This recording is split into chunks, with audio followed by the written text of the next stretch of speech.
salaamaaleykum rahmatullah donc lii ñu ngi jàngale incha allah ni ñuy sangoo set boo xamante ni bu simple la mooy booy dugg ci toilette yi bul fàtte wax ni allahumma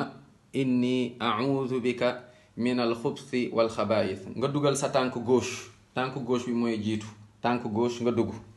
waaw gis nga mais boo génnee ba pare nga ne xufraanak mooy nga ne xufraanak donc mu ngoog booy dugg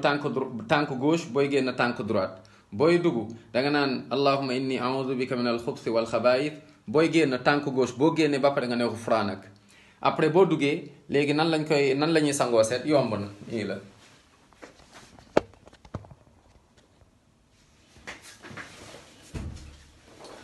yaa ngi nii ci toilette yi par exemple léegi da ngay jël sangu set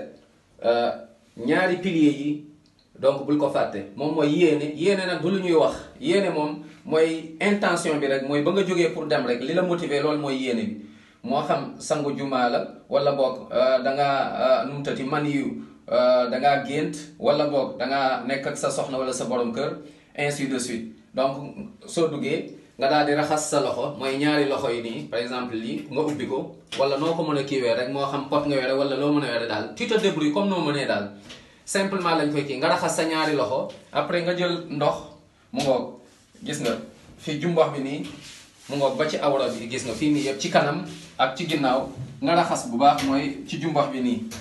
raxas ci biir mooy awra bi ndax tilim bi génn set boo paree bon bu dee gis nga nii xaw na tilim nga raxas sa loxo ndax da ngay jàppuwaat mën nga jàpp benn comme ni ngay jàppoo gis nga après nga mu ngoog